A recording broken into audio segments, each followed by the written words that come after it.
Valeu, torcedor! Muito obrigado pelo teu carinho, pela tua audiência aqui com o nosso canal. Se tu ainda não for inscrito, te inscreve aqui embaixo porque é super importante. Estamos logo chegando aos 15 mil inscritos e o teu apoio é fundamental. Então, se tu ainda não for inscrito, por favor, te inscreva, deixa o teu like aqui embaixo, aí de graça, me ajuda bastante e a gente vai sempre trazendo conteúdos aqui para vocês, conteúdos sempre o máximo atualizados possíveis e com muita informação sempre, tá? Gurizada, vamos falar sobre a partida de ontem, tá? Porque ontem foi o nosso último jogo lá no Couto Pereira. Depois de 6 partidas que o Grêmio atuou lá no Paraná, o Tricolor se despede do estado e agora volta para o Rio Grande do Sul na expectativa de ter a sua arena no dia 1º de setembro. Bom, expectativa essa que inclusive nas últimas horas ganhou outro ponto muito importante, porque a Arena está projetando 12 mil torcedores para o jogo contra o Atlético Mineiro no dia 1º de setembro. A expectativa era para abrir para 5 mil, já estamos falando em 12. Quem sabe aumenta mais um pouquinho, mas por enquanto estamos em 12 mil. Já está começando a aumentar um pouquinho, já está melhorando essa história aí. Até porque, vamos lá, 5 mil torcedores numa arena daquele tamanho e tal, embora que jogar no próprio estádio tenha essa atmosfera diferente, 5 mil torcedores é muito pouco ainda, né? Então 12 mil já começa a dar uma melhoradinha, mas a gente pode fazer um pouquinho mais, eu acredito. O detalhe dessa história toda, meus amigos, é que lá no Couto Pereira, nessas 6 partidas que nós fizemos lá, tivemos um aproveitamento de apenas 44,4%.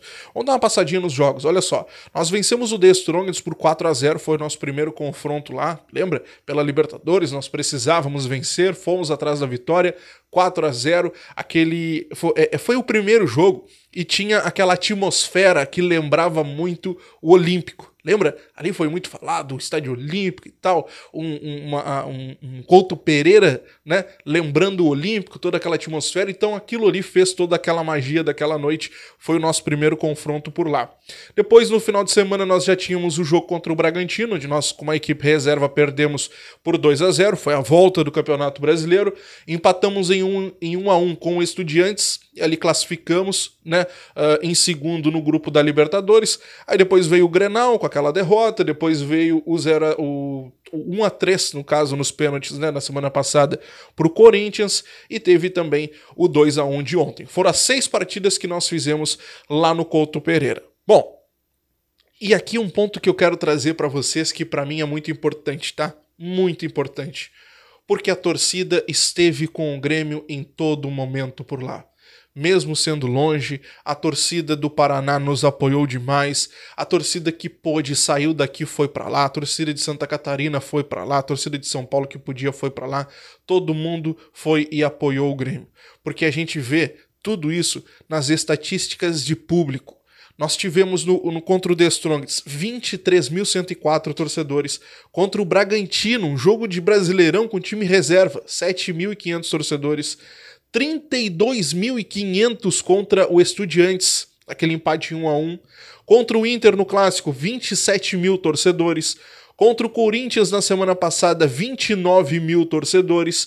E ontem, contra o Fluminense, 18.727 torcedores em horários diversos, tá? Foram em vários dias, vários horários, o torcedor estava sempre junto com o Tricolor. E aqui fica o nosso agradecimento ao Estado do Paraná, a todos os torcedores do Grêmio que por lá estão, que nos apoiaram demais. O Curitiba também nos apoiou demais, foi assim, ó, sensacional a nossa recepção por lá. Curitiba, inclusive, abrindo espaço na sua loja para o Grêmio poder colocar a Grêmio Mania, poder vender os seus produtos. Então, assim, o Curitiba foi um baita de um parceiro e tomara que, vamos lá, seja qual for a possibilidade, o Grêmio possa retribuir toda a gentileza que o Curitiba fez com nós. Eu sei que muita gente, mas o Grêmio pagou, mas tem gente que mesmo pagando, mesmo que o Grêmio se oferecendo a, sei lá, pagar um aluguel, a pagar alguma coisa assim, os caras não quiseram ajudar. Nós tivemos gente aqui do lado, não tô falando só do Inter, não, tô falando só do rival, tô falando do Juventude. O Juventude o Grêmio pediu por 2 vezes, os caras não emprestaram, nem cederam, nem alugaram o estádio. A CBF teve que ir lá se colocar no meio da discussão para eles poderem ceder o estádio, alugado, por óbvio, para o jogo contra o Bahia, agora no final de semana. Então, assim, é muito bonito, todo mundo vai se ajudar, todo mundo pega a mão de todo mundo, mas na hora do pega pra capar, muita gente virou as costas. E o Curitiba estava sempre lá à disposição. Então, nosso muito obrigado ao Curitiba, a recepção foi maravilhosa e tomara que algum dia seja por qualquer que for a possibilidade, o Grêmio possa retribuir o que fizeram por nós, tá? Gente, olha só, nós tivemos jogos na Arena Condá também, um jogo, né, em que nós vencemos. No Centenário fizemos 5 jogos também, 66,6% de aproveitamento. No Couto Pereira, no caso, foram 6 partidas, como eu disse, 44,4%. E aquele jogo que a gente fez lá, aquele jogo ridículo, patético lá contra o Botafogo, lá no Rio de Janeiro, que acabamos perdendo. Enfim, o que importa é que nós conseguimos uma boa vitória ontem. Tá certo que não foi aquela apresentação espetacular, mas o Grêmio conseguiu uma virada maravilhosa com a força do seu torcedor, que sempre impulsionou, mesmo quando o Grêmio saiu perdendo e o Grêmio está na próxima, o Grêmio sai em vantagem para o jogo da próxima terça-feira. Gurizada, vamos avançando um pouquinho, porque a gente precisa falar sobre o jogo contra o Bahia agora, né? O Grêmio vai enfrentar o Bahia no próximo sábado, o jogo que inclusive teve uma alteração de horário. Primeiramente, essa partida estava marcada para 6h30 da tarde, agora ela está para as 16 horas, um pouquinho mais cedo, 4 da tarde, lá no Jacone. A gurizada que vai assistir o jogo, muitas vezes não mora ali em Caxias, um horário perfeito, né? 4 da tarde, pega aquele solzinho, aquela finaleira de solzinho, depois 6 horas termina a partida, já vai, né, procura algum alimento e tal, ali, sai dali, legal, dá pra fazer um programa legal ainda no sábado, após a partida, se Deus quiser, com uma vitória do Tricolor. E o Renato agora começa a montar essa equipe que enfrenta o Bahia no final de semana. A tendência, todo mundo sabe que é de uma equipe bem reserva, né? Uma equipe bem reserva, tá certo que a gente vai ter o Monsalve, vai ter daqui a pouco o Fábio, a gente vai ter, no caso, daqui a pouco o Natan, o Rodrigo Eli, que levou o vermelho, não atua na terça-feira, daqui a pouco ele atua ao lado do Natan, porque o Gustavo Martins muito provavelmente vai ser o substituto do Eli na terça-feira que vem. Ou vai o Jeromel, ou vai o Kahneman, dependendo da situação do Kahneman. Está sendo avaliado o Kahneman e o Diego Costa. Então, são possibilidades que nós temos que a gente vai entender a partir das próximas horas, até sabendo quem vai ter chances de atuar no sábado e quem não vai. No caso do Kahneman e do Diego Costa, como nós estávamos falando. O detalhe dessa história toda, meus amigos, poderemos ter daqui a pouco Natan Fernandes e Gustavinho. Até porque o Natan Fernandes ontem ele ficou de fora, tá? Até da lista de relacionados. O Natan ontem não estava nem no banco. Então o Natan ele perdeu espaço com a chegada do Aravena e pode ser que daqui a pouco, aí até para uma gestão de grupo, o Renato coloque o guri no final de semana, até para ele dar uma acordada, né? Dar uma ligada aí, porque ele vinha com o rendimento caindo, assim como o Gustavinho também não vinha numa perfeição. Então, final de semana, muito provavelmente de uma equipe bem reserva, tendo aí possibilidades da garotada fazer a diferença. E claro, daqui a pouco o Arezzo ser o nosso titular, até porque o Bright White jogou no final de semana e jogou ontem toda a partida e muito provavelmente vai ganhar aí um tempo de folga para o confronto contra o Fluminense na próxima terça-feira. Beleza, meus amigos?